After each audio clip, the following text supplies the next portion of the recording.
예, 우선 책에 관한 질문과 가벼운 질문들이 분류돼서 왔는데요. 가벼운 질문부터 해볼까요? 책에 대한 것부터 해볼까요? 책에 대한 것부터 해보겠습니다. 이하선님이 질문을 주셨는데, 누가 다스려야 하는가에서 사악하거나 무능한 지배자라는 개념은 학술적인 관점인지 풍자적인 관점인지 궁금합니다. 이렇게 되어 있는데요. 학술적 개념입니다. 이것은 칼 포퍼의 책에서 그대로 인용한 표현인데요. 대개 지배자들은 선하거나 사악하거나 유능하거나 무능하거나 되게 그렇습니다. 제일 좋은 지도자는 선하고 유능한 지도자가 가장 좋죠. 예, 제일 위험하고 끔찍한 지도자는 사악한 동시에 유능한 지도자가 제일 무섭습니다. 사악하지만 무능한 지도자, 지배자. 좀 덜 해로워요. 그렇게 말씀드리고, 송가영님, 이 시점에서 왜 국가란 무엇인가에 대해서 생각해보고 책을 쓰셨는지, 독자들이 꼭 이것만은 놓치지 말아줬으면 하는 메시지가 있으신지, 이거는 아까 말씀드린 것처럼 주권자로서의 자각, 그러니까 대통령이 뭘 많이 잘못하고 있으면 내 책임이다 라고 생각하는 거예요. 그게 굉장히 중요한 것 같아요. 이명박 대통령이 뭘 잘못하신다, 또는 과거에 노무현 대통령이 뭘 잘못하셨다, 그런 느낌이 들 때 그 대통령의 잘못 속에 내가 책임져야 될 부분이 무엇이 있는가, 이걸 한번 생각해 보는 것이 아주 중요하다고 생각합니다. 예, 정현수님 질문인데, 용산 참사로 책을 시작을 해서 인상이 깊었다. 책에 나와 있지 않은 인상 깊은 사건 하나 더 예를 들어주세요. 이렇게 하셨는데요. 용산 참사는 끔찍한 사건인데 규모가 그렇게 큰 것은 아닙니다. 국가가 저지른 악 중에서요. 되게 우리나라는 이제 용산 참사 정도의 사건에서도 굉장히 깊은 충격을 받습니다. 우리 국민들은. 왜냐하면 대한민국은 대체로 북한과 군사적으로 대치하고 있는 정전 상태에 있긴 하지만 내부, 사회 내부의 치안이나 질서, 이 사회 분위기가 매우 평화로운 나라입니다. 민간에는 총도 없고요. 예. 그렇기 때문에 공권력이 상대적으로 매우 강합니다. 그래서 치안이 굉장히 안정된 나라라고 말할 수 있습니다. 이 정도면. 유사일에 인간이 살아온 사회에서 오늘날 대한민국만큼 법과 질서, 치안이 안정된 그런 상태라는 것은 아주 희귀한 예외에 속한다고 할 수 있죠. 국가가 저지른 악이라는 것은 필설로 다 할 수 없을 만큼 끔찍한 것들이 너무너무 많습니다. 히틀러의 죄악, 이것은 뭐 책을 통해서, 영화를 통해서 여러분들 많이 보셨죠. 신들러 리스트라든가 이런 것들. 스탈린의 대숙청도 추정치로 3천만 명 정도를 학살한 것으로 그렇게 기록되어 있습니다. 모택동, 마오쩌둥이 일으켰던 문화대혁명, 또 여러분 소설을 통해서 많이, 또는 뭐 영화를 통해서 우리 공리가 출연한 영화, 한중수교 후에 바로 들어왔던 그런 영화들도 있었고요. 여기서도 수백만 명의 희생자가 났던 것으로 알려져 있습니다. 이런 것들은 모두 국가가 저지른 끔찍한 죄악들이고요. 국가 권력과 종교 권력이 일체가 되어 있던 중세기 유럽에서 벌어졌던 인권유린, 마녀재판 이런 것들이요. 이런 것도 정말 끔찍한 국가범죄에 해당됩니다. 가까이 아시아로 와서는 일제 때 일본 제국주의자들이 저질렀던 민중학살 이런 것들도 그렇고요. 해방공간 혹은 6.25 전쟁의 와중에 그 뒤에 빨치산, 소위 빨치산 터벌작전 시기에 벌어졌던 양민학살, 제주 4.3 이런 것들은 우리 역사에서 기록되어 있는 국가범죄들이죠. 아주 극단적인 이제 캄보디아의 크메르루스라는, 젊은 분들은 오래전 일이라 잘 모르실 수도 있는데 킬링 필드라는 영화가 유명했죠. 전체 인구 중에서 약 전체 인구 10명 중에 1명 이상을 학살한 것으로 나옵니다. 그러니까 캄보디아에서는 지금도 그 나라가 빈곤을 못 벗어나고 있는데 의사, 기술자, 간호사 등등 소위 전문직 종사자 중에 살아남은 사람이 거의 없었습니다. 크메르 루즈라는 것은 붉은 크메르라는 공산주의자 집단이 권력을 장악하고 나서 프롤레타리아트 혁명이라는 것을 이상하게 해석해서 육체 노동에 종사하지 않는 모든 국민을 거의 다 죽여버렸죠.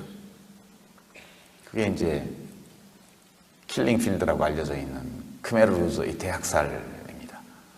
대개 이념과 관련되어 있죠.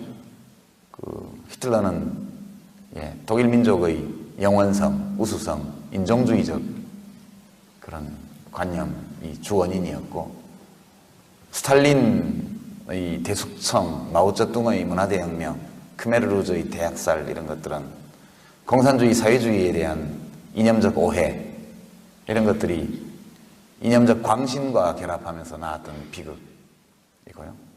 우리나라에서 현대사에서 벌어졌던 것은 반공주의라는 이념과 국가 권력이 결탁하면서 국민을 학살하는 이런 거.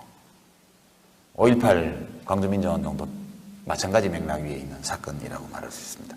너무 많은 사례들이 있었어요. 제가 영산 참사를 사례로 든 것은 비교적 그런 일이 더 이상 없으리라고 여겼던 근자에 벌어진 일이었기 때문에 매우 충격이 컸고 그것을 참고로 했다는 말씀을 드립니다. 정치는 때로 이념과 결합할 때 아주 무서운 결과를 냅니다. 제일 중요한 것은 세종대왕 얘기를 제가 얼핏 해서 그런데요. 세종대왕이 오시면 잘 할 수 있을 수도 있죠. 국민들이 알아주기만 한다면, 국민들이 알아보기만 한다면 세종대왕이 잘 할 수 있겠죠. 지금은 개인적으로 탁월한 능력을 가진 사람이 와도 문제 해결하기가 매우 어렵게 돼 있어요. 민주주의라는 것 자체가 위대한 인물, 선한 인물이 권력을 잡아서 선을 많이 행할 수 있도록 하기 위해서 만든 제도가 아니고, 정말 사악하고 무능한 자들이 권력을 잡아도 나쁜 일을 많이 하지 못하도록 최대한 억제하는 장치가 민주주의입니다. 민주주의의 장점은 여기에 있는 것이죠. 그러니까 이걸 오해하게 되면 우리는 매번 선거를 통해서 대통령을 뽑아. 근데 매번 실망해. 그래서 임기 중반이 되면 대통령 지지율이 30% 밑으로 내려가요. 끝날 때가 되면은 지지율이 바닥에 있고, 그리고 물러나는 대통령은 손가락질을 받으면서 물러나고, 그 다음 대통령이 새로운 기대를 받으면서 또 등장한 다음에 몇 년이 지나면 똑같은 코스를 밟아갑니다. 이것 때문에 사람들이 선거 뭐하러 해? 선거란 매번 실망하기 위해서 새로운 지도자를 뽑는 절차다. 이렇게까지 말을 하죠. 그놈이 그놈이다. 이렇게 얘기하고요. 그러나 이렇게 보면 정치에 대해서, 민주주의에 대해서 무관심해질 수밖에 없습니다. 위험한 거죠, 이게 정말로. 민주주의에 대해서 우리가 좀 다르게 해석할 필요가 있다고 저는 생각해요. 민주주의 정치 제도에 대해서. 김대중 대통령 같은 분이 대통령이 되셨지만 좋은 일을 아주 많이 하지는 못했잖아요. 그 당시 야당과 언론의 견제, 방해 이런 것들 많았고요. 노무현 대통령 경우에도 행정수도 같은 것 옮기는 거는 헌법재판소에서 제동을 걸어버렸죠. 수많은 일들이 여성 헌법재판소장이 탄생할 뻔했지만 야당에서 협조를 안 해줘서 결국 자진사퇴하는 일도 있었고요. 그러니까 민주주의라는 것은 견제와 균형의 장치를 너무 많이 갖고 있기 때문에 착한 마음을 가진 사람이 해도 좋은 일을 많이 하기 어려워요. 그러나 누군지는 말하지 않겠지만 못된 생각을 가진 사람이 대통령이 되어도 못된 짓을 그닥 많이 하지는 못해요. 4대강 하나 빼면 그닥 못된 짓 성공적으로 한 게 없습니다. 그렇게 말씀드리고, 이렇게 이해를 하는 것이 맞다고 보고요. 이렇게 민주주의 정치제도를 잘 운영함으로써 가능한 한 좋은 사람이 국가 권력을 장악할 수 있도록 하고, 그가 좋은 일을 계속할 수 있도록끔 참여하고 감시하고 이렇게 하는 것이 해결책이다. 한때는 두바이 왕국 셰이크 모하메드를 데려다가 시키자는 주장을 한 신문도 있잖아요. 그 주장 나오고 1년 안에 두바이가 파산했죠. 그렇습니다. 누가 어떤 사람이 와서 못합니다. 예. 진보 용어로 하면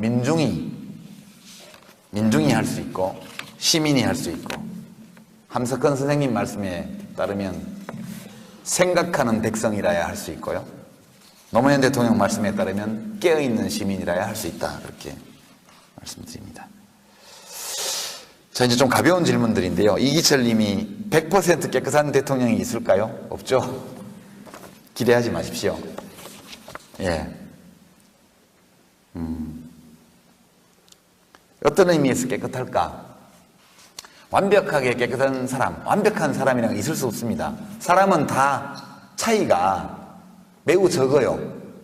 그러니까 우리처럼, 여러분들처럼 평범한 사람과 나라의 대통령 사이의 차이가 얼마나 날까? 그렇게 큰 차이가 있는 게 아닙니다. 약간의 차이예요. 저와 장동건 씨 사이의 차이가 얼마나 날 것 같습니까? 뼈가 뭐 0. 몇 미리 높고 어디에 피하 지방이 뭐 0. 몇 미리 더 있고, 이 차이가 장동건과 유시민의 차이를 만들죠. 예, 여성 여러분과 김희선의 차이도 그렇게 생기는 거고요. 외모도 극히 미세한 차이가 절세의 미인과 평범한 여인 사이의 차이를 결정하고요.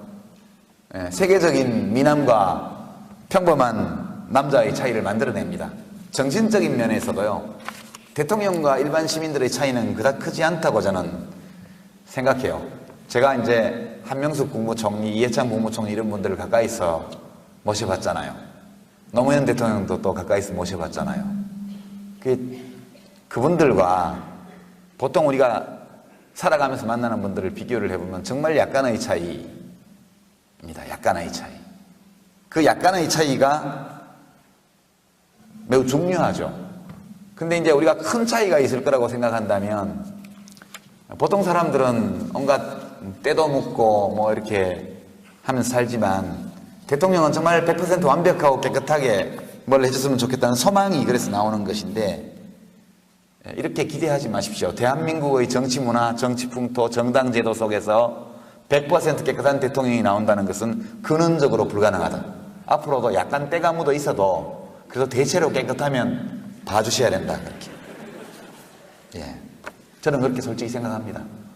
그러니 저가 좀 때 묻은 게 나오더라도 저에 대해서도 너그럽게 봐주시기를 부탁을 드리죠. 제가 좀 부담스러운 게, 하도 이제 이전 정부에 대한 공격이 많았기 때문에 어떤 분들이 저기 뭐 아직까지 안 잡혀간 유아무개는 진짜 깨끗한 거야, 이렇게 칭찬해 주시는 분도 계신데요. 안 들켜서 그래요.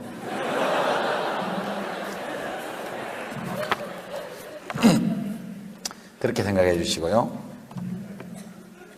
예.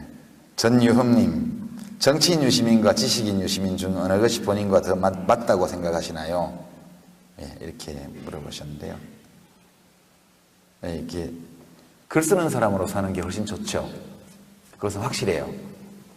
그러니까 이거는 이제 가벼운 질문이 아니고 굉장히 중요한 질문인데요. 제가 요즘도 욕을 엄청 먹죠.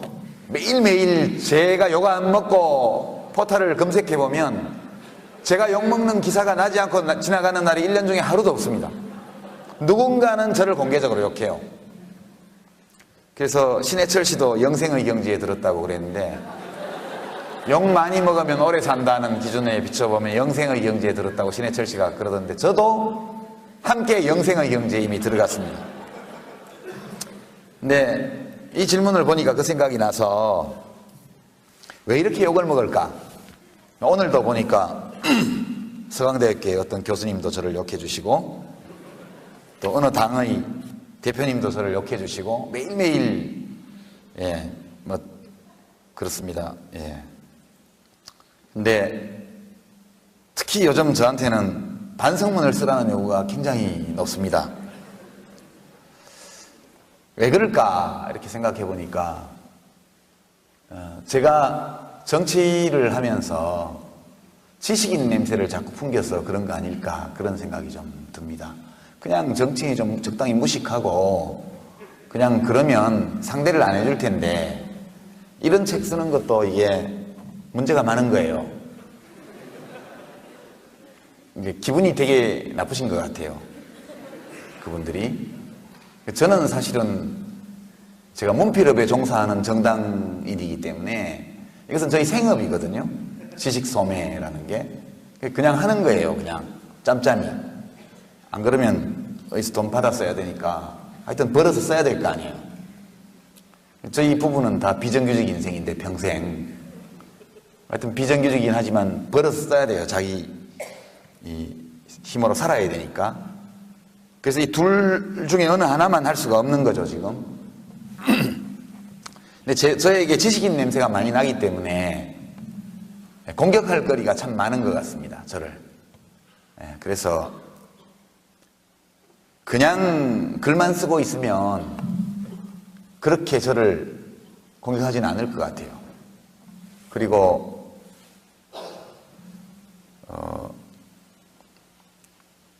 그냥 정치만 해도 괜찮을 것 같은데 이 둘을 다 하기 때문에 문제가 심각하다. 근데 이제 괴로운 것은 정치하는 사람은 지식인들과 논쟁하는 게 임무가 아니지 않습니까? 저는 정치를 하는 게 임무지 지금. 글 쓰는 건 생업이고 제 공무, 공적인 일은 정치인데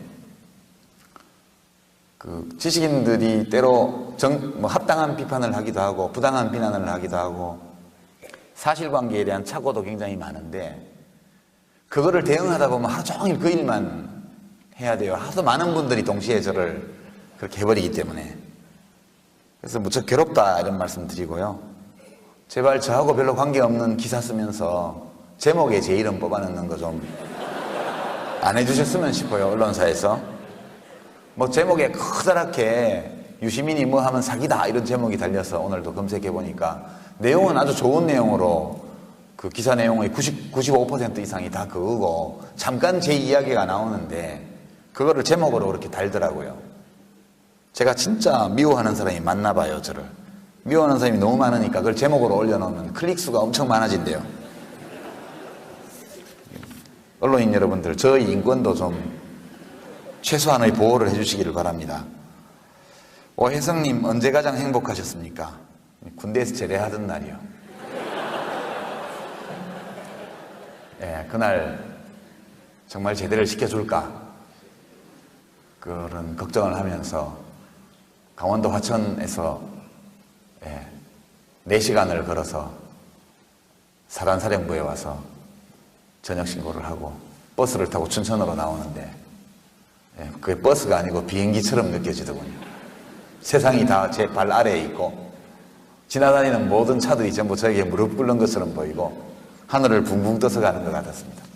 노무현 대통령이 대통령 되시던 날도 이때만큼 개인적으로 좋지는 않았어요. 공적으로 제일 좋았던 날은 2002년 12월 19일이었지만 저 개인적으로 제 생애에서 가장 행복했던 때는 군에서 제대하던 날이었다. 애국심이 많이 부족하죠. 유시민 대표의 10년 후의 모습을 상상한다면 조용희님 전한데요. 10년 후면 제가 63이거든요. 예, 은퇴해 있는 상황이기를 저는 원합니다. 은퇴를 이미 한 상황이었으면 좋겠다. 예, 그렇게 생각하고 은퇴를 하고 나면 저의 모습 이제 지금은 새치만 좀 있는데 머리카락이 이제 좀 희끗희끗하게 좀 백발도 생겼으면 좋겠고요. 빨간색 스포츠카를 꼭 몰고 다닐 겁니다. 예, 독일 폴크스와겐에서 나온 조그만 빨간색 뚜껑 열리는 차가 있는데요. 정치를 하기 때문에 외제차를 탈 수 없잖아요. 그래서 다 은퇴하고 나면 꼭 조그만 소형 빨간색 뚜껑이 열리는 차를 사야겠다. 그렇게 생각합니다. 집사람하고 둘이 영화 속의 한 장면처럼 스카프 휘날리면서 그 뚜껑 열린 차를 몰고 국도를 달려보고 싶은 욕망이 10년 전부터 있었는데 아직 실현을 못하고 있죠. 그리고 조용히 살면서 책 읽고 글 쓰고 그렇게 살고 있는 모습을 많이 상상합니다. 10년 후에 그런 상황이 됐으면 좋겠다. 그런 정도. 저에게 주신 질문지는 다 소화를 했고요. 혹시 바로 즉석에서 말씀하시거나 질문하시고 싶은 분들. 예, 마이크가 좀 이동 마이크가 무슨 마이크 준비되어 있는데요. 한 분, 두 분, 세 분, 예, 앞에 6분까지 4분, 예, 4분 말씀 드리겠습니다. 저하고 좀 놔주시죠, 다. 예. 마이크 좀 주시죠, 저쪽에. 예, 두 번째 블록의 맨 왼쪽 뒤에서 5번째 줄 남자분. 예.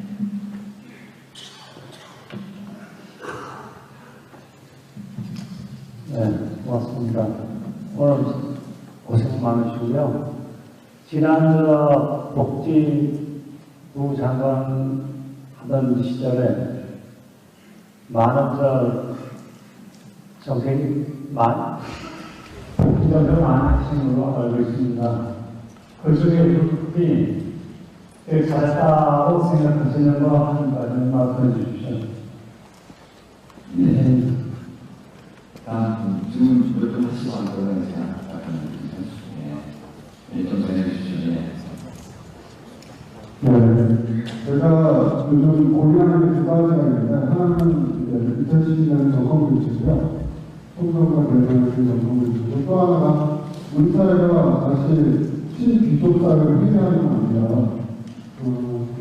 우리 시민사회에서 다시 습관성과 그들이 누리고 퇴직하는 그 사회로 신귀족사회를 행하는 아닌가 그런 생각이 드는데, 그걸 막을 수 있으려면 지금 주거복지의 태도를 많이 갖고 있는 민주당의 그런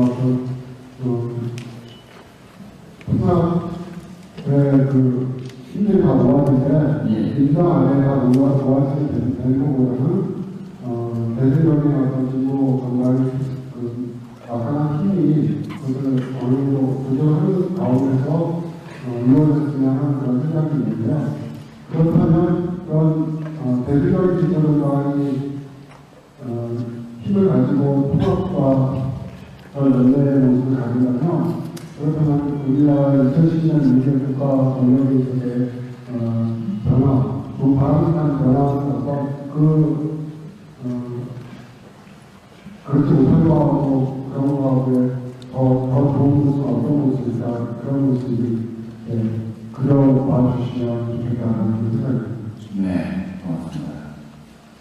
네, 세 번째 질문, 저쪽에, 네 번째 질문이 두 번째 감이 있으시면, 그러면 또 앞에 말씀하시죠. 아니, 그 앞에, 지금 이제 왼쪽에, 조금 전에 해주신 분께, 예, 지금 정치권에서 복지국가 논의가 활발한데요. 이제는 이준 선생님께서 어떤 기사를 봤는데, 현재 논의되고 있는 복지국가 청사진에 대해서 좀 비판적인 견해를 제시하는 걸 봤습니다. 현재 논의되고 있는 복지국가에 대해서 좀 구체적인 생각을 듣고 싶고요. 그리고 대한민국 개조론이라는 책을 통해서 사회투자국가론을 말씀하셨는데, 그 사회투자국가론이 국가 발전 모델로서 현재도 유효하다고 생각하시는지 듣고 싶습니다. 예, 고맙습니다. 입니다. 이제 21세기에 태어나서 21세기 정부와 사회에 현재는 충분히 누려온 사람들이 곧 이제 투표권을 많이 가지게 되고 또 현재도 많이 가지고 있는데요. 이 사람들 사이에서 이제 인터넷이라는 기반이 많이 이제 정치적으로도 활용이 되고 있고, 또 이제 그 힘이 강력하기 때문에 또 이제 많이 이제 정치에 대해서 활용되고 있는데요. 그만큼 또 이제 여론 조작에 대해서 필요할 가능성도 큰 그런 아주 중요하면서도 굉장히 조심스럽게 다뤄야 될 시점이라고 생각하는데요. 이런 상황에서 이제 10대 이제 유권자가 될 청소년들과 20대 청년들에게 유시민 선생님께서 해주실 말씀과 조언을 좀 부탁드리고 싶습니다. 고등학생이었군요. 좀 조심할 걸. 네, 첫 번째 말씀 주신 분 자기 자랑하라고 기회를 주신 것 같아서 좀 약간은 계면적인데요. 이제 제가 2006년 2월부터 2007년 5월까지 1년 4개월 정도 보건복지부 장관을 했는데, 그때 이제 제일 큰 입법은 역시 국민연금법 개정하고 장기요양보험 도입한 거, 그다음에 이제 기초노령연금제도 도입한 거 이런 것들이 제일 큰 입법이었고요. 근데 그런 것보다도 제 기억이 많이 남는 거는 이제 우리나라의 시설아동이 지금 한 2만 명 정도 됩니다. 2만 명 시설아동들이. 그리고 이제 가정위탁 아동들도 꽤 있고 이렇게 한데 이제 그 아이들이 18살이 되면 시설에서 나가야 되는데 정부에서 지원금을 한 몇백만 원 정도밖에 지원을 안 합니다. 그래서 이제 나가서 사회에 정착을 못하고 이런 문제들이 있어서 이제 희망통장이라고 해서 월 3만 원 이내에서 후원자들한테 이제 얻거나 뭐 이렇게 생긴 돈을 저축을 하면 국가가 같은 액수로 저축을 해주는 제도를 그때 도입을 했습니다. 그게 자산 형성 지원이라고 그래서 그렇게 이제 아주 어릴 때 시설에 들어온 아이가 18살 때까지 그걸 꾸준히 하면 한 몇천만 원 정도는 사회에 진출할 때 이렇게 자산을 가지고 나갈 수 있게 해준 거였는데 그게 제일 저로서는 이제 보람을 많이 느낀 것 중에 하나였고요. 두 번째는 지금 그 제도가 또 확대가 돼야 된다. 아직 안 되고 있는데 그 중증장애인들 밖에 이제 나갈 때 활동 보조인을 붙여주는 제도를 그때 처음 도입을 했었어요. 중증장애인 활동 보조인 제도라고. 되게 좀 작은 제도긴 한데 저 개인적으로는 제일 잘했다 생각나는 게 좀 그런 거고요. 이제 어르신들 중에는 이제 조금 그 당시 암 환자들에 대한 본인 부담을 많이 낮춰준 게 있어서 안병동에 가면 제가 인기가 좀 괜찮다고 그래요. 안병동에서만 투표해서 대통령 뽑으면 제가 된다고. 그런 것들이 좀 기억에 많이 남습니다. 나머지 질문 3가지는 좀 복잡한 문제인데 우선 숙명여고 학생이 질문한 거부터 답을 드리면 물론 이제 지금 10대들은 이제 멀티미디어 세대고 정보통신혁명 시대에 태어나서 자란 세대입니다. 인류 역사상 최초의 세대인데요. 이 문명의 이 기를 잘 활용하는 능력을 키우고 이런 거 기본적으로 중요합니다만 예나 지금이나 청소년들, 청년들에게 제일 중요한 그 조언 이런 것들은 별로 달라질 것 같지 않습니다. 제일 중요한 것은 그 시기에는 자기가 진짜 하고 싶은 일, 그 일을 할 때 내가 정말로 행복을 느끼는 일을 찾는 거예요. 그러니까 요즘 유행하는 말로는 다중지능이라고 해서 요새 TV에서 이렇게 다큐도 나오고 하는데 사람이 여러 가지 재능을 가지고 태어났거든요. 근데 그 많은 재능들 중에서 상대적으로 다른 사람과의 비교에서 뿐만 아니라 자기 자신이 가진 다양한 재능 사이에 비교를 해볼 때 상대적으로 우세한 재능이 있습니다. 그걸 잘 찾아서 그것을 잘 발현시키면서 잘 발현시키는 직업에 종사하는 사람들이 삶에 대한 만족도도 높고 성취도도 높은 것으로 그렇게 연구 결과도 많이 나오고요. 경험적으로도 어떤 일을 할 때 그것이 일상적으로 나에게 행복을 안겨주는 일이 제일 좋은 일입니다. 그것은 세속적 기준, 사회의 시선, 부모님의 요구 이런 것과는 상당히 다른 거거든요.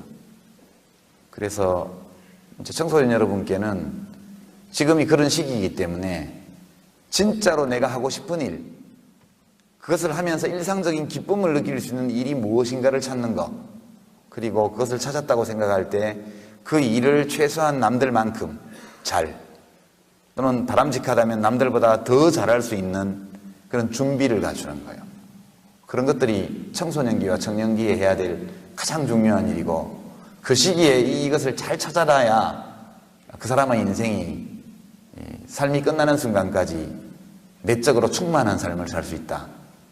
그렇게 말씀드려요. 아직 어린 나이이기 때문에 주변의 시선이나 또는 부모님의 어떤 기대나 요구 이런 것들을 막 외면하기는 어렵겠지만 어떤 가치 판단의 무게중심을 자신의 바깥에 두기보다는 자기의 내면에 무게중심을 두고 진짜 내가 하고 싶은 일, 내가 잘할 수 있는 일, 그것을 찾는 것, 그게 제일 중요하다 그런 말씀을 드리고 싶어요. 제 딸이 대학 3학년인데 이거 아무리 얘기해도 안 하더라고요. 예, 다 마음대로 되는 건 아닌데 여하튼 예, 그렇습니다. 두 번째 질문 주신 분, 아니, 세 번째 질문부터 먼저 하죠. 사회투자국가론, 이것은 예, 하나의 의미 있는 어떤 정책론이라고 저는 생각합니다. 그러니까 사회투자국가라는 것은 기본적으로 물질보다는 사람에 투자하는 그런 정책을 말하는 것이죠. 그러니까 토목이나 뭐 강바닥 파헤치는 거, 흙장난, 물장난 이런 거보다는 아이들, 특히 아이들에 대한 투자, 특히 인적 투자에 집중하고, 인적 투자의 대상이 인지적 능력 향상만이 아니라 신체적, 정서적, 정신적, 인지적인 모든 면에서 국민들 개개인의 능력이 최대한 발휘될 수 있도록 기회를 부여하고 독려하는 그런 일들을 하는데 국가의 힘을 집중하는 그런 것을 말하는 겁니다. 그래서 매우 유효한 그런 개념이라고 저는 생각합니다. 지금도 생각하고, 복지국가는 이것은 복지국가는 조금 다른 개념이긴 한데요. 서로 배척하는 것은 아닙니다. 복지국가에 대해서 여러 가지 얘기가 많이 들리지만 복지국가의 핵심은 사람들을, 시민들을 위험으로부터 보호하는 것입니다. 복지국가가 뭐냐 이렇게 묻는다면 사회적 연대를 통해서 다양한 삶의 위험에서 시민들을 보호하는 국가, 이것이 복지국가입니다. 그러니까 복지국가는 무덤에서 요람까지, 요람에서 무덤까지 모든 것을 책임지는, 국가가 책임지는 국가라기보다는 시민들 스스로가 연대를 통해서 그 일을 할 수 있도록끔 잘 조직하고 뒷받침하는 국가가 복지국가라고 생각해요. 되게 우리 삶의 위험이라는 것은 전통적 위험도 있고 새로운 위험도 있습니다만, 근데 이제 질병 이런 거요, 질병 이런 것들은 예로부터 있던 위험이고요. 그 다음에 산업재해 이런 거요, 이런 거는 산업화 시대에 들어와서 생긴 그런 위험이고, 또 실업, 일자리를 잃는 거 이런 거요, 다 그렇죠. 그 다음에 이제 소득 없는 노후, 그러니까 이게 굉장히 오래 사는 시대로 왔는데, 예전에는 다 일찍 죽었기 때문에 평균 연령이, 생존 연령이 뭐 40몇 세 이렇게 되면 노후 대책을 할 필요가 별로 없었어요. 그러나 지금은 80세, 90세까지 살기 때문에 오래 살면서도 소득이 없는 경우, 재산이 없는 경우, 이것은 굉장히 큰 재앙 내지 위험입니다. 이제 이런 사회적 위험에 대해서 시민들 스스로가 각자 해결하는 부분도 있을 수는 있기는 있습니다만, 그래도 사람들이 서로 연대해서 이 문제를 대처할 수 있도록 해주는 거거든요. 첫 번째는 사회보험이고요. 우리나라에서는 뭐 국민건강보험, 국민연금, 산재보험, 고용보험, 장기요양보험 5가지 사회보험이 있죠. 보험료 내고 혜택 보고, 보험료는 소득에 따라서 비례해서 내고 능력껏 내고, 서비스는 자기가 필요하면 갖다 쓰고, 좀 공산주의 비슷하죠. 능력에 따라 보험료를 내고 필요에 따라 서비스를 쓴다. 이게 사회적 연대의 정신입니다. 사회보험 있고요. 공적부조 있죠. 공적부조. 자기 혼자 힘으로 도저히 이 문제를, 어려움을 극복하지 못하는 특수한 경우에 처한 분들, 예를 들어서 이제 기초생활보장제도, 이것은 김대중 대통령께서 만드신 제도죠. 기초노령연금제도, 소득이 없는 노인들 70%에게 적은 돈이지만 매월 드리는 거, 참여정부 때 만들어진 거고요. 그 밖에 장애인들에 대한 생계지원이라든가 생활지원 뭐 이런 거요. 그 다음에 저소득층에 대한 보육료 지원, 이런 것들 전부 공적부조 형식으로 가는 겁니다. 이것은 사회가 특별한 경우에 처한, 상황에 처한 사람들에게 사회가 뒷받침을 하는 이런 제도고, 보편 서비스가 있죠. 중학교까지의 무상의무교육 같은 게 보편 서비스고, 지금 학교급식, 이 저소득층에게만 주던 공적부조에서 무상급식으로 보편 서비스로 넘어가고 있죠. 등록금 지원 같은 것도 지금 빈곤층 학생들에게 좀 가고 있는 거를 반값 등록금 하게 되면 보편적으로 이제 가게 되는 것이고, 이런 보편적 서비스 같은 것들이 여러 가지 있습니다. 이런 모든 것들을 통해서 시민들이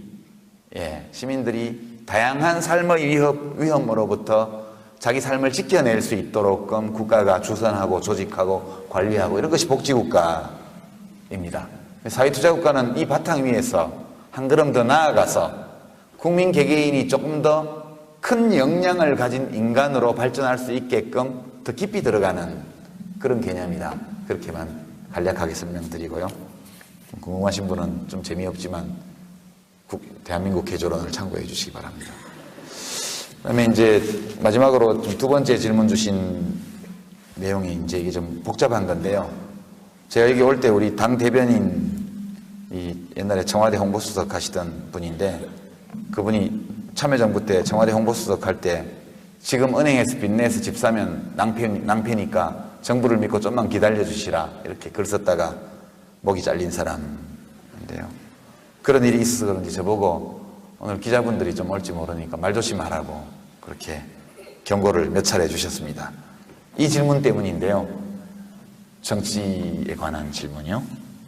그래도 질문 주셨으니까 말씀드리죠. 이제 우리 사회가 신기족 사회로 가는 것 같다. 그 표현이 아주 적확하고 적절한지는 모르겠지만 그런 측면이 있다고 생각해요. 저도. 그런데 신기족 사회라는 것은 상당히 이제 저널리즘에서 쓰는 표현이고 좀 더 엄밀하게 말하면 사회적 특수 계급이 생겨나고 있는 것 같다. 이런 느낌이 듭니다. 우리 헌법은 사회적 특수 계급을 인정하지 아니한다 이렇게 되어 있습니다. 모든 국민은 법 앞에 평등하며 사회적 특수 계급을 창설할 수 없고 이것은 인정되지 아니한다. 몇 조인지는 제가 기억이 안 나는데 하여튼 사회적 특수 계급은 인정 안 됩니다. 헌법이 부정하고 있는 사회적 특수 계급이 실제로 생겨난다면 그것은 헌법 위에 군림하는 어떤 개인들이 있다는 뜻이 되겠죠. 이것은 민주공화국을 그 토대에서 허물어버리는 심각한 사태라고 저는 생각합니다. 예를 들어 볼까요?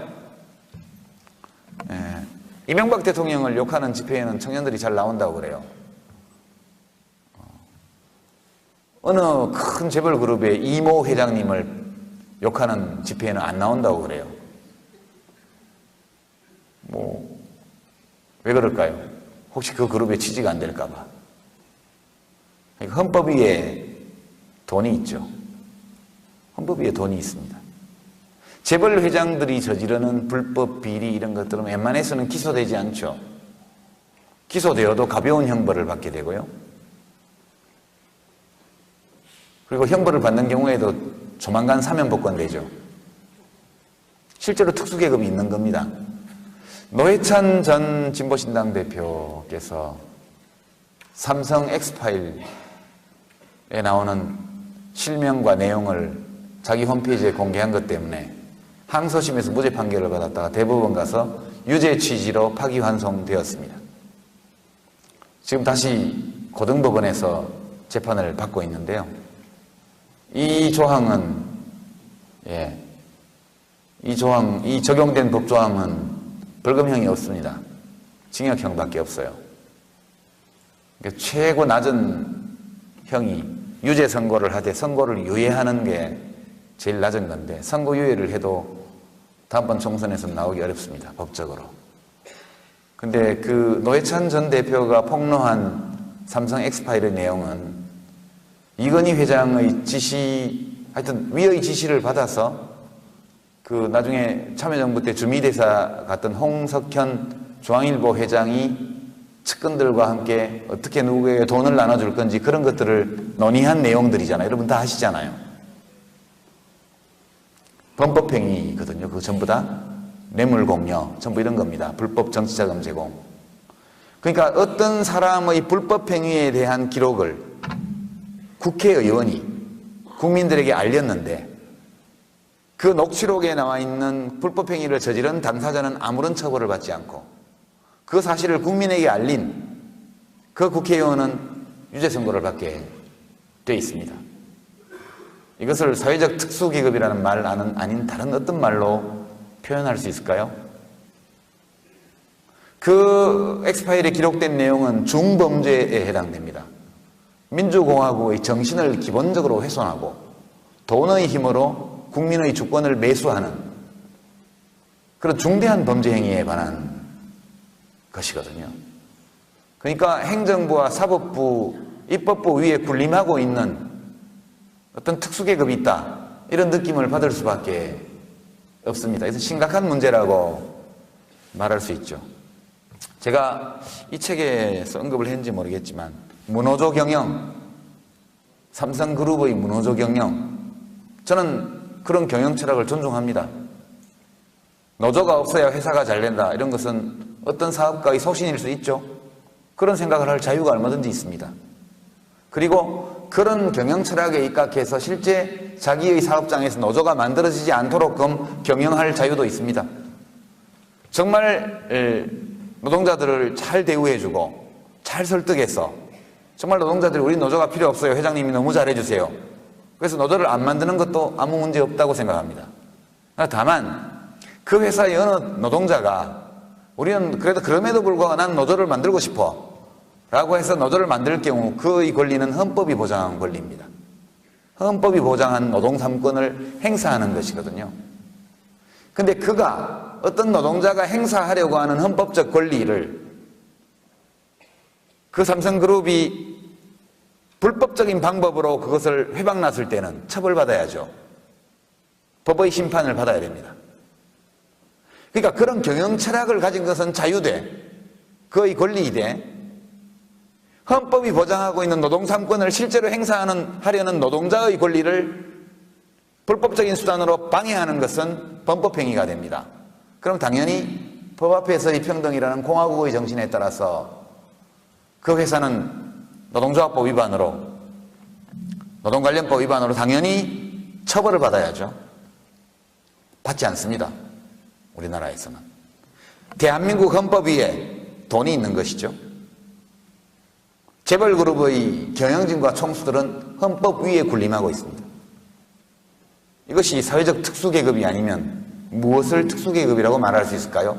이런 생각이 듭니다. 마지막으로 한 가지 사례만 더 말씀드리면, 저는 개인적으로 작년 지방선거 때 경기도에 나와서 떨어지고, 또 당대표로서 지난번 4.27 재보선에서 김해을 선거에서 제가 공천한 후보가 또 졌습니다. 근데 그때 참여당 소속의 그 후보는 야권 단일 후보였거든요. 그 후보의 패배는 참여당의 패배인 동시에 연합공천한 모든 야당의 패배였습니다. 다른 지역의 후보들도 마찬가지였기 때문에 다른 지역 후보의 승리를 돕기 위해서 울산 동구청장 민주노동당 소속의 야권 단일 후보를 응원하러 현대중공업 정문 앞에 갔습니다. 여기서 차량을 세워놓고 강기갑 대표와 둘이 서서 신호등을 바뀌기를 직진 좌회전 신호를 기다리고 오토바이를 타고 있거나 차량에 탑승하고 있는 노동자들을 향해서 1분 30초짜리 유세를 계속했습니다. 자, 두 번째쯤 하는데 좀 이상하더라고요. 그렇게 조용한 청중은 처음 봤습니다. 누구도 손을 흔들지 않았고, 누구도 주먹을 쥐어 보이지 않았고, 누구도 박수를 치지도 않았고, 누구도 소리를 지르지 않았습니다. 한 번 신호가 바뀔 때마다 수백 명이 쏟아져 나오는데 정말 조용한 청중이었어요. 오로지 눈으로만 우리를 보고 있습니다. 제가 당황해서 저희를 안내해 주던 민주노동당의 선거사무원에게 물어봤습니다. 왜 이렇게 조용해요? 왜 아무 반응이 없어요? 관리자들이 캠코더로 찍고 있기 때문에 어떤 반응도 보일 수 없다는 겁니다. 거기 정 직원뿐만 아니라 사내 하청, 파견 직원들까지, 비정규직 직원들까지 다 뒤섞여서 나오는데 거기서 호의적인 반응을 야당에 보이면 밥줄이 끊어질 위험이 있기 때문에 어떤 의사표시도 하지 못하는 겁니다.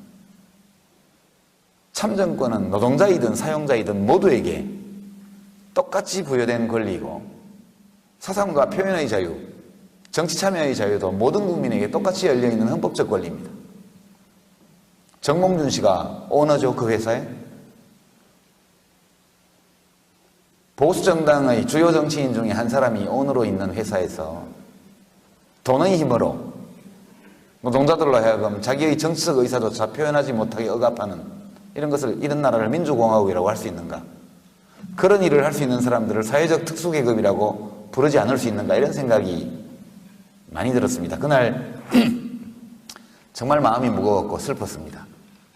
그러면서 눈만 마주치고 있는 그분들에게 이렇게 말했죠. 지금 마음속으로 손 흔들고 있는 거 저 다 보입니다. 지금 마음속으로 주먹 불끈 쥐어서 흔들고 있는 거 저희들 다 보고 있습니다. 지금 소리 나지 않게 응원의 함성을 보내는 거 다 듣고 있습니다. 4월 27일 날 꼭 투표장에 가셔서 정몽준 씨도 한 표, 여러분도 각자 한 표, 만인에게 똑같이 부여된 헌법이 부여한 투표권을 꼭 행사해 주십시오. 이렇게 호소했고요. 민주노동당 소속 야권 단일 후보가 압승을 거뒀죠. 그때 퇴근하던 노동자들 중에 적어도 절반 이상은 마음속으로 그 후보를 지지하고 성원하고 있었지만 누구도 그런 의사를 표현할 수 없었습니다. 그래서 헌법 위에 돈이 있는 사회죠. 너무너무 마음이 무거웠고 그때까지 그런 것을 잘 모르면서 정치를 했던 제가 굉장히 부끄러웠습니다. 그리고 지금 질문하신 분 말씀처럼 이 사회가 정말 신귀족 사회 또는 새로운 특수계급이 형성되고 있어서 민주공화국의 정신이 그 뿌리에서부터 위협받고 있는 그런 시대를 우리가 살고 있구나. 정치하는 사람들의 책임이 정말 크다. 그런 생각을 강하게 가지게 되었습니다. 2012년 정권교체 문제, 새로운 진보정당, 민주당과의 통합, 연대 이런 문제까지 함께 말씀해 주셨는데요. 저는 지난 4.27 재보선 과정에서 민주노동당 당원들은 일상적으로 경험하고 있던 일들이지만 저희 국민참여당은 대개 노동 현장보다는 수평적으로 일반 시민들이 인터넷을 통해서 결속한 그런 정당이기 때문에 잘 몰랐습니다. 그런 것들에 대해서. 그래서 그 일들을 경험하고 나서 뭔가 정치에서 큰 변화가 필요하다. 그런 생각을 더더욱 깊게 하게 되었고요. 그래서 저 생각으로는 야권이 너무 정당의 수가 많다. 이런 국민들의 지적에 일리가 있다고 생각합니다. 우리들 각자는 그럴 만한 이유가 충분히 있어서 당을 따로하고 있지만 국민의 눈으로 볼 때는 너무 정당이 많다. 작은 차이를 가지고 갈라져 있는 정당들이 너무 많다. 이런 것이 국민들의 의견이라고 생각합니다. 다 하나로 합치는 것이 어렵다면 부분적으로라도 자꾸 합치고 통합하고 연대하는 것이 옳은 길이라고 생각합니다. 이 문제는 제가 선택하거나 이렇게 할 수 있는 문제가 아니고 여러 가지 흐름이 있는 문제여서 내일 모레 글피 일요일 날인가요? 진보신당의 당대회가 있어서 그날 진보통합에 대한 의결이 원만하게 그렇게 가결되기를 저는 바라고 있고 이것이 국민들의 요구에 부합하는 일이라고 생각합니다. 그 뒤에 참여당이 또 이 정당과 함께 새로운 정당을 진보정당들과 함께 새로운 진보정당을 만드는 걸 할 수 있냐 이 문제는 여전히 의문사항으로 남아있지요. 그래서 양쪽이 모두 원해야 되는 일이기 때문에 앞으로 이 문제를 둘러싼 정치적 과정이 있을 것이다 이렇게 말씀드리고요.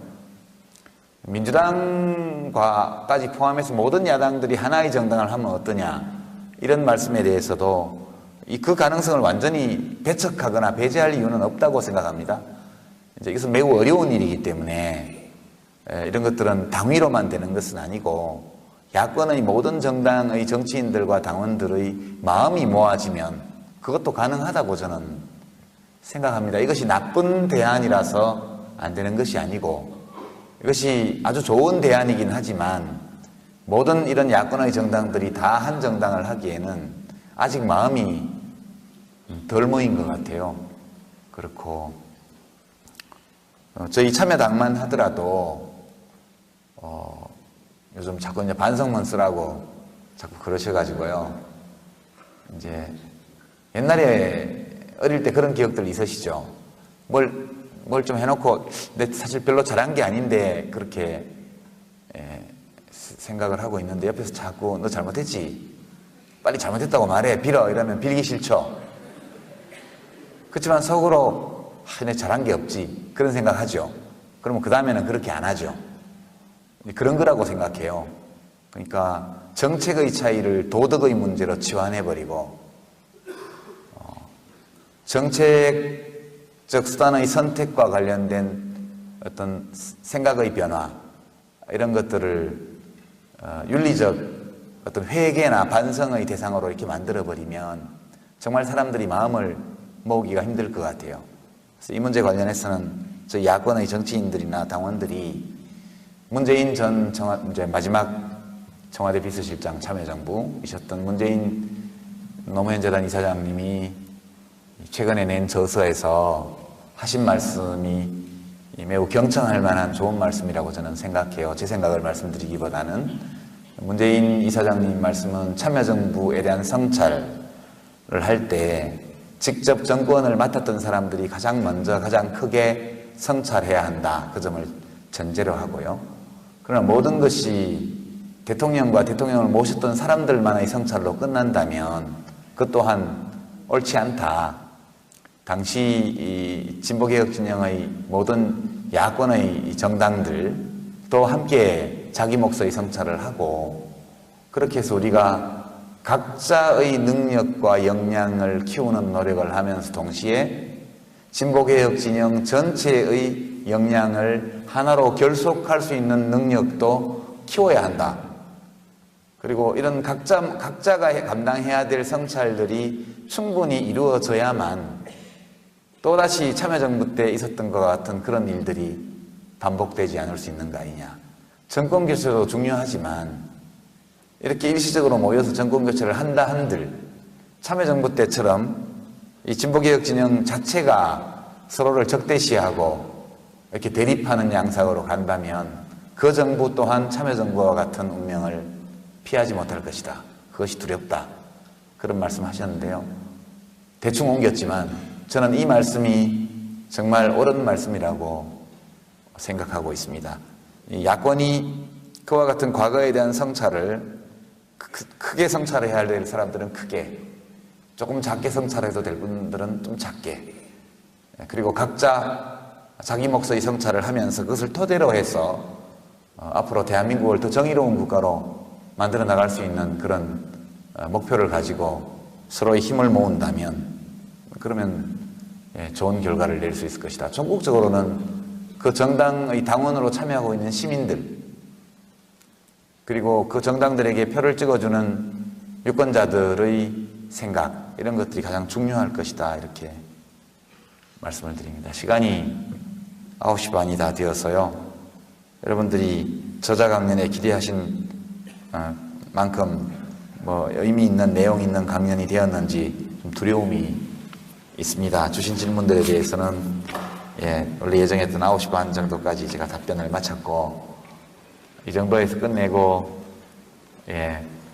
조금 꼭 사인 받으실 분들 많이 늦었고 10시까지밖에 임대가 안 돼 있으니까 너무 기초를 길게 쓰시면 제가 죄송하니까요. 조금만 줄을 서서 사인을 받으셨으면 고맙겠습니다. 이런 정도로 제가 그냥 마무리할까요? 사회자 하시죠.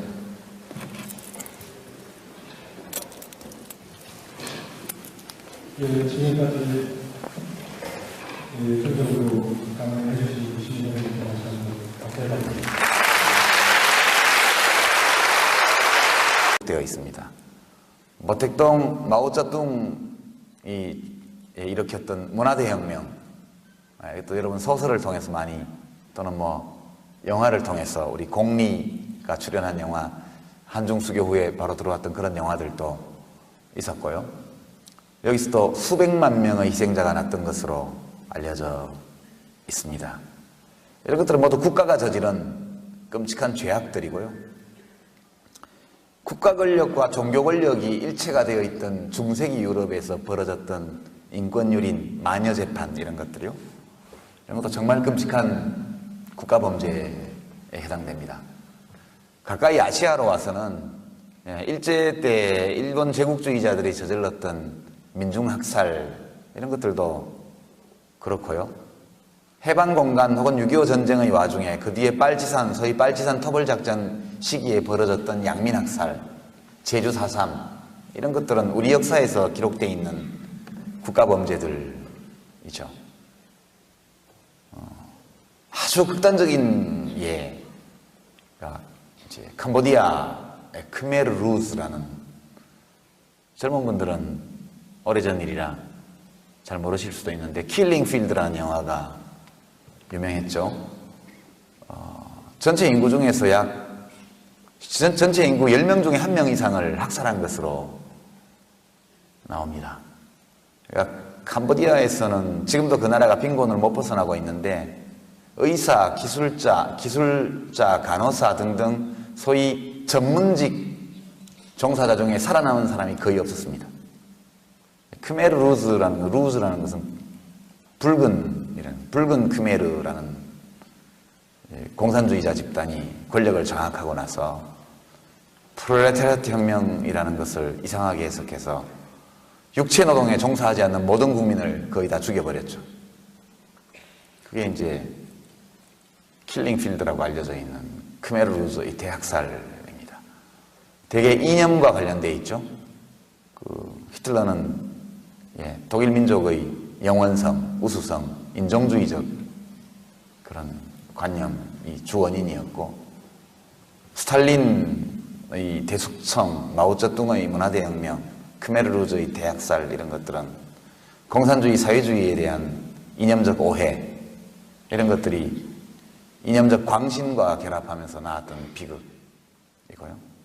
우리나라에서 현대사에서 벌어졌던 것은 반공주의라는 이념과 국가 권력이 결탁하면서 국민을 학살하는 이런 거.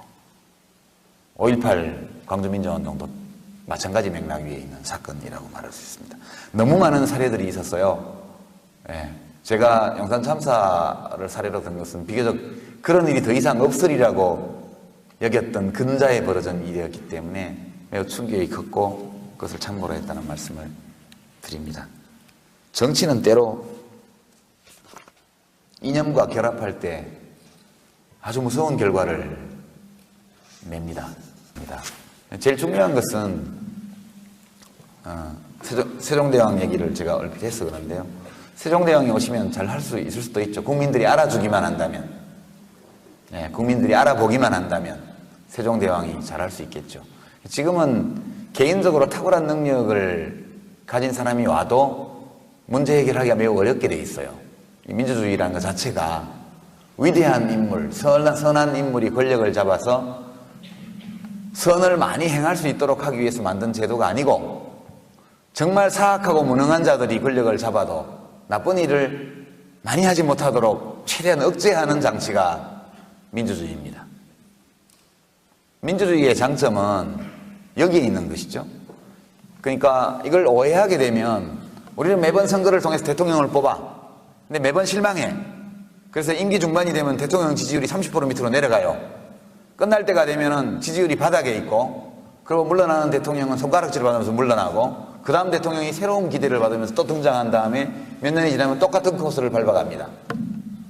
이것 때문에 사람들이 선거 뭐하러 해?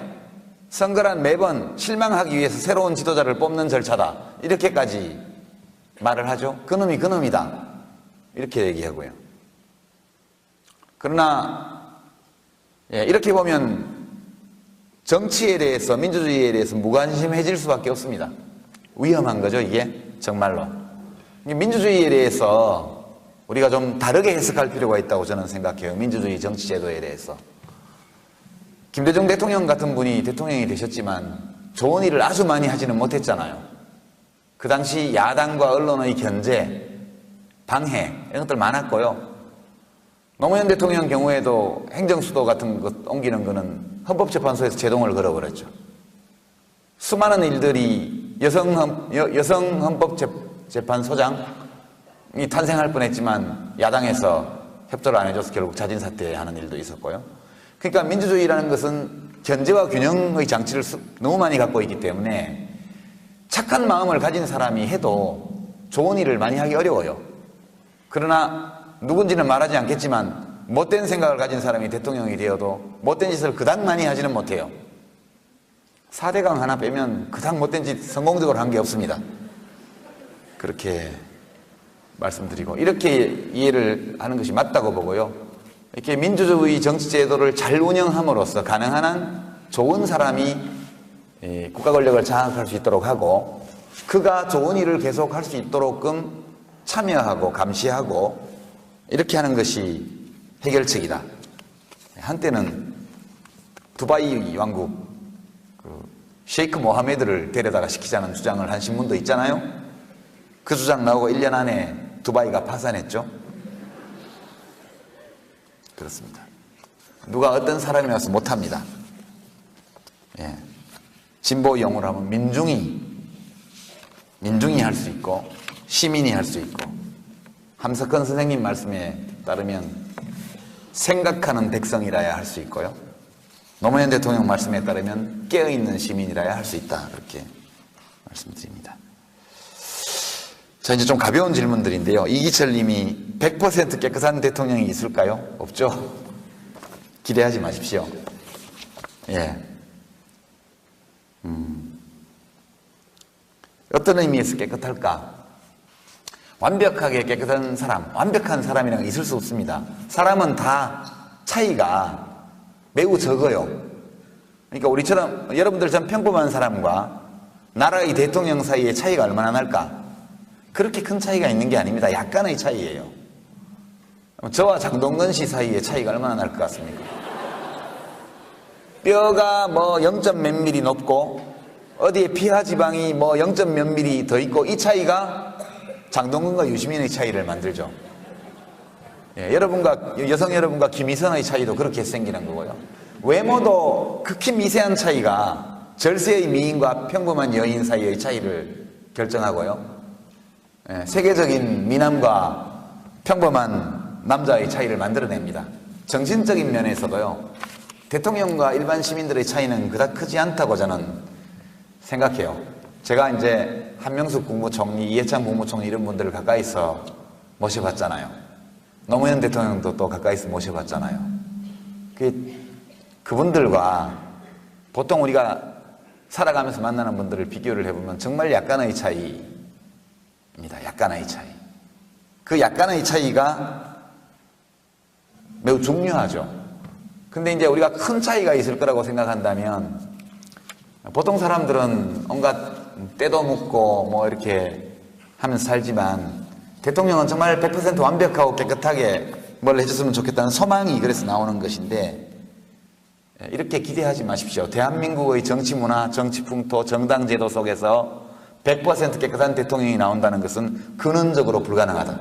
앞으로도 약간 때가 묻어 있어도 그래서 대체로 깨끗하면 봐주셔야 된다. 그렇게. 예. 저는 그렇게 솔직히 생각합니다. 그러니 저가 좀 때 묻은 게 나오더라도 저에 대해서도 너그럽게 봐주시기를 부탁을 드리죠. 제가 좀 부담스러운 게 하도 이제 이전 정부에 대한 공격이 많았기 때문에 어떤 분들이 저기 뭐 아직까지 안 잡혀간 유아무개는 진짜 깨끗한 거야 이렇게 칭찬해 주시는 분도 계신데요. 안 들켜서 그래요.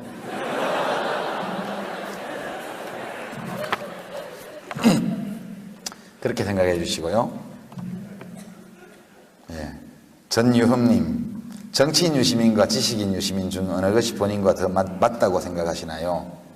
예, 이렇게 물어보셨는데요. 예, 이렇게 글 쓰는 사람으로 사는 게 훨씬 좋죠. 그것은 확실해요. 그러니까 이거는 이제 가벼운 질문이 아니고 굉장히 중요한 질문인데요. 제가 요즘도 욕을 엄청 먹죠.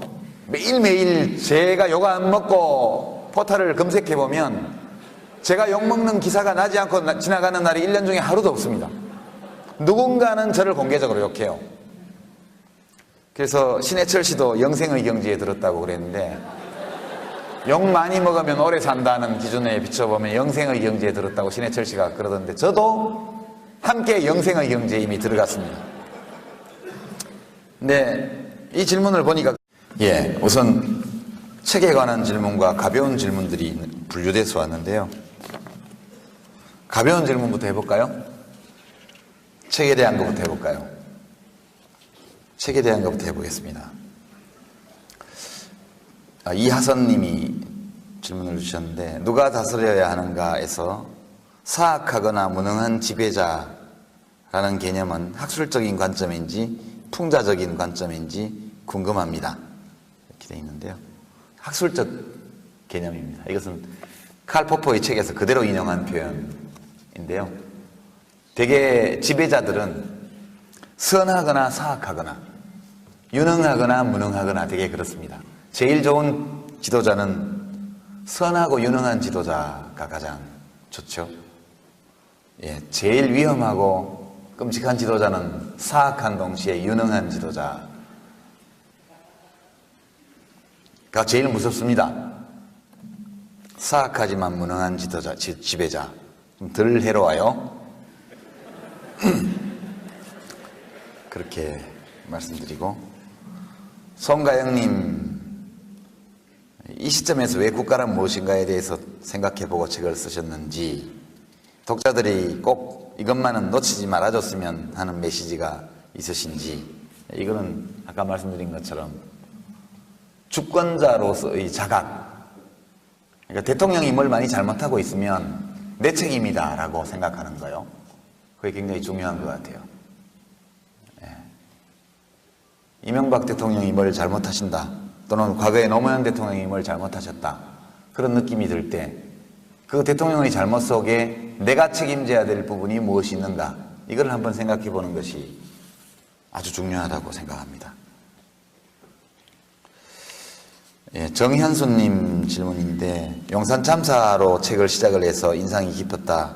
책에 나와 있지 않은 인상 깊은 사건 하나 더 예를 들어주세요. 이렇게 하셨는데요.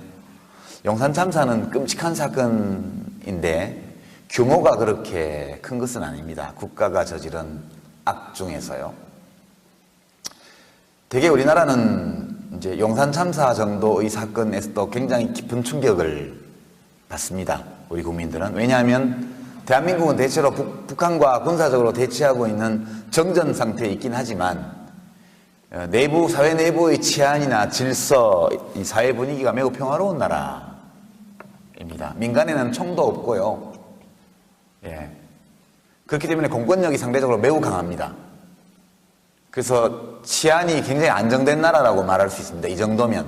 유사 이래 인간이 살아온 사회에서 오늘날 대한민국만큼 법과 질서, 치안이 안정된 그런 상태라는 것은 아주 희귀한 예외에 속한다고 할 수 있죠. 국가가 저지른 악이라는 것은 필설로 다 할 수 없을 만큼 끔찍한 것들이 너무너무 많습니다. 히틀러의 죄악, 이것은 뭐 책을 통해서, 영화를 통해서 여러분들 많이 보셨죠. 신들러 리스트라든가 이런 것들. 스탈린의 대숙청도 추정치로 3천만 명 정도를 학살한 것으로 그렇게 기록. 그 생각이 나서 왜 이렇게 욕을 먹을까? 오늘도 보니까 서강대학교의 어떤 교수님도 저를 욕해 주시고, 또 어느 당의 대표님도 저를 욕해 주시고, 매일매일 뭐 그렇습니다. 근데 특히 요즘 저한테는 반성문을 쓰라는 요구가 굉장히 높습니다. 왜 그럴까 이렇게 생각해 보니까 제가 정치를 하면서 지식인 냄새를 자꾸 풍겨서 그런 거 아닐까, 그런 생각이 좀 듭니다. 그냥 정치인이 좀 적당히 무식하고 그냥 그러면 상대를 안 해줄 텐데, 이런 책 쓰는 것도 이게 문제가 많은 거예요. 이게 기분이 되게 나쁘신 것 같아요, 그분들이. 저는 사실은 제가 문필업에 종사하는 정당인이기 때문에 이것은 저희 생업이거든요. 지식 소매라는 게. 그냥 하는 거예요, 그냥 짬짬이. 안 그러면 어디서 돈 받아 써야 되니까 하여튼 벌어서 써야 될 거 아니에요. 저희 부부는 다 비정규직 인생인데 평생. 하여튼 비정규직이긴 하지만 벌어서 써야 돼요. 자기 이 힘으로 살아야 되니까. 그래서 이 둘 중에 어느 하나만 할 수가 없는 거죠, 지금. 근데 저에게 지식인 냄새가 많이 나기 때문에 공격할 거리가 참 많은 것 같습니다, 저를. 그래서 그냥 글만 쓰고 있으면 그렇게 저를 공격하지는 않을 것 같아요. 그리고